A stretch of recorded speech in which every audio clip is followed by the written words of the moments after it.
ऐसे जब 20 साल पहले मैं खड़ा हुआ था ऐसे किसी ऑफिस में जाके, तो मुझसे पूछा गया था कि क्या है। किसी डायरेक्टर के असिस्टेंट ने पूछा था क्या है। मैंने कहा एक्टर हैं। बोले दिखने से तो लगते नहीं हो एक्टर हो।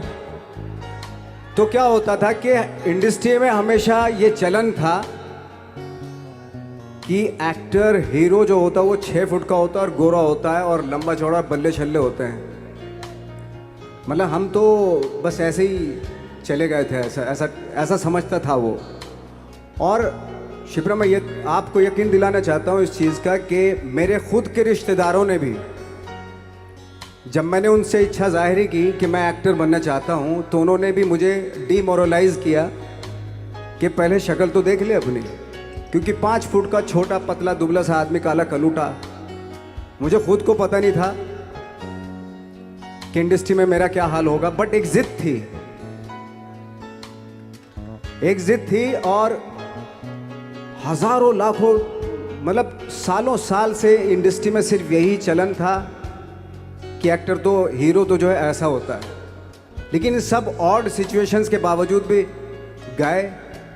लेकिन एक चीज़ मेरे दिमाग में थी कि जो सब कर रहे हैं वो नहीं करना है, तो अलग क्या करूं, अलग क्या होना चाहिए। उसके लिए ट्रेनिंग की ज़रूरत थी, जो मैंने नेशनल स्कूल ऑफ ड्रामा में आके ट्रेनिंग ली। 3 साल मैंने एक्टिंग की पढ़ाई की वहाँ पे, और अपनी एक क्राफ्ट के बारे में समझा कि एक्चुअली इस पर्सनैलिटी में अगर मैं लोगों को इम्प्रेस करना चाहता हूँ, उसके लिए एजुकेशन की बहुत ज़रूरत है। या जो भी आप काम कर रहे हो उसमें क्राफ्ट, उसका एक्सपर्ट होना बहुत ज़रूरी होता है।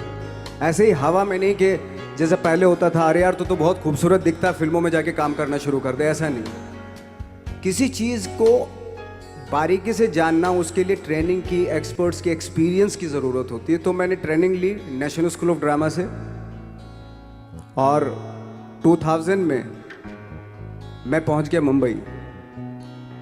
मुंबई पहुंचने के बाद जब हम किसी ऑफिस में जाते थे, आई थिंक उससे पहले चलन नहीं था बिल्कुल भी। हम लोग गए, जैसे मैंने बताया कि ऑफिस में खड़े हो के, भाई हम एक्टर हैं, काम दोगे क्या? तो बोले पहले हुलिया तो देख अपना तू। तो ये हर बार सुनने के लिए मिलता था, और वो बात भी सही थी, क्योंकि उससे पहले कभी कोई आपने देखा नहीं होगा कोई इतना बड़ा, कोई इतनी सी पर्सनैलिटी का 5 फुट 6 इंच का आदमी, पतला दुबला सा मरियल सा, कि कभी ये इस तरह के लोग एक्टर भी बन सकते हैं, हीरो भी बन सकते हैं, स्टार भी बन सकते हैं। ऐसा चलन था ही नहीं। मैं कॉन्फिडेंट था बिकॉज ऑफ माई ट्रेनिंग। मैंने ट्रेनिंग ली थी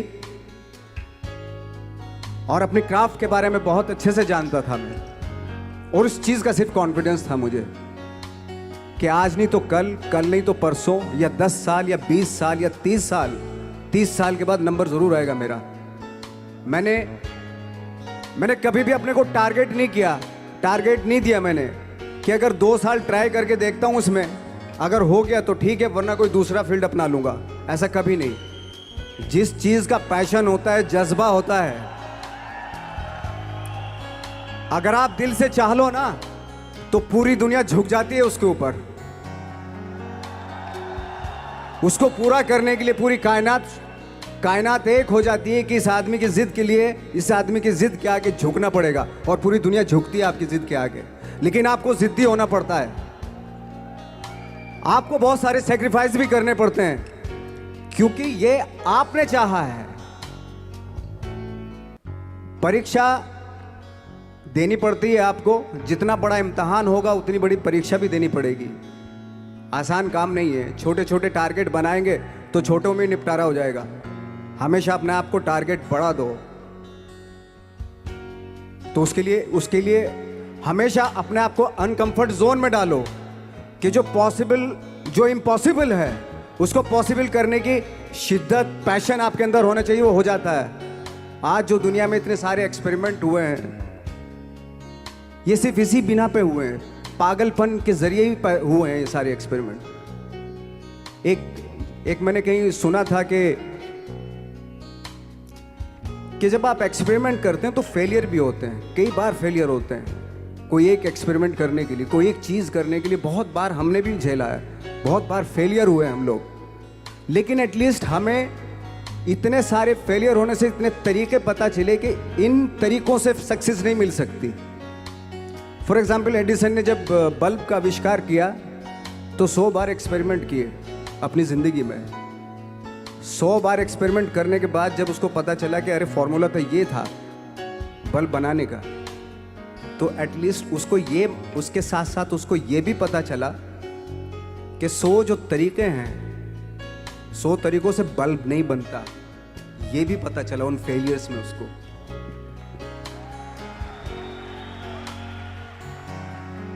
जब हम लोग मुंबई आए तो हमें मालूम था हमारे पास पर्सनैलिटी नहीं है, हमारे पास बैक नहीं है, या हमारे फादर दादा परदादा तो फिल्म इंडस्ट्री में है नहीं, हम ही हैं, तो हमें क्या करना चाहिए। इसलिए लोगों के बीच में घुसे रहते थे, आम लोगों के बीच में घुसे रहते थे, उनका एक्सपीरियंस सुनते थे, उनको ऑब्जर्व करते थे। तो आई थिंक मेरे पास 15 साल तक, 10-12 साल तक कोई काम नहीं था। जैसे आपने बताया कि बहुत ही 10-10 सेकंड के रोल करके घर में आके बैठ जाता, पूरे साल खाली बैठे रहते थे हम लोग। लेकिन एक चीज़ थी कि लोगों के बीच में रहते थे।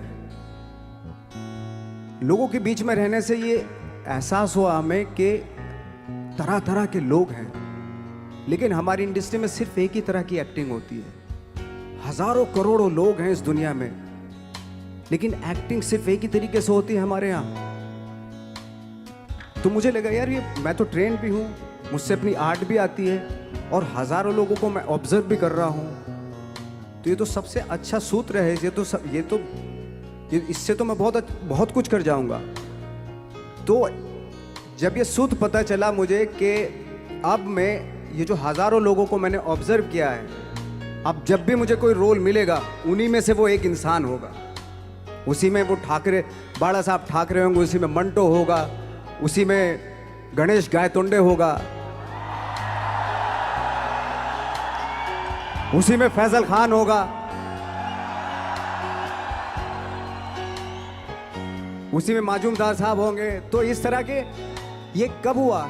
जब हमने लोगों को ऑब्जर्व करना शुरू किया, लोगों के बीच में रहे।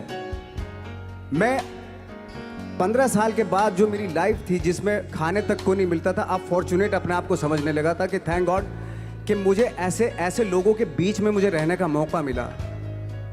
तो कभी भी, आई थिंक मुझे लगता है कि कभी भी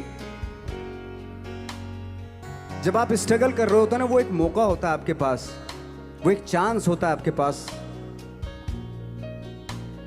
कि कैसे उसमें आप अपना ऑब्जर्वेशन, एक्सपीरियंस, जब आपको काम मिलेगा वो उसमें लगाएंगे आप। तो मेरी लाइफ बहुत ही, आज जब मैं सोचता हूँ कि यार ये तो बहुत ही अच्छा हुआ, तो जो 15, 10, 12 साल मैंने बिना काम के गुजारे, जो लोगों के बीच में रहा था मैं, आज वो काम आ रहा है मेरे। जहाँ ज़रा सा कोई कैरेक्टर मिलता है तो आदमी इसलिए कनेक्ट करता है उनसे कि उनको लगता है कि यार ये तो मेरे पड़ोस का ही, आसपास का ही ये बंदा है। मैंने देखे हैं इस तरह के लोग। आई थिंक यही हमारी सबसे बड़ी जीत है एज एन एक्टर।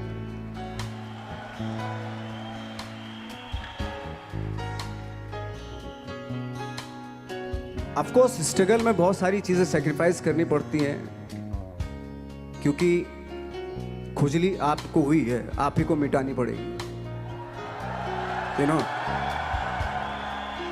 आप जो आप हैं वो आपने बनना चाहा था, और अगर डिसअपॉइंटमेंट आ रहे हैं तो आप तो कंप्लेन भी नहीं कर सकते, क्योंकि आप ही ने चाहा था ये बनना।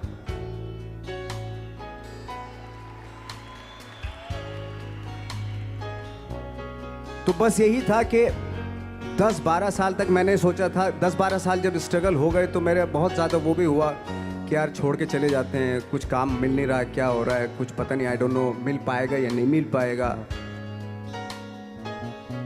फिर ये होता था कि नहीं, मेरी मदर जो है ना एक लेटर लिखती थी मुझे हमेशा। तब मोबाइल नहीं आए थे, पेजर आए थे, तो पेजर यहाँ पे लगा के चलते थे हम लोग। जब उनको मालूम हो जाता था कि भाई बंदा जो है ना थोड़ा सा फ्रस्ट्रेशन में है, डिप्रेशन में है, क्योंकि काम नहीं मिल रहा, तो मेरी माँ मुझे एक लेटर लिखती थी। उसमें लिखती थी कि लिखने के बाद एक लास्ट में लिखती थी कि 12 साल में कचरे के दिन भी बदलते हैं, तू तो इंसान है, तेरा दिन भी बदलेगा।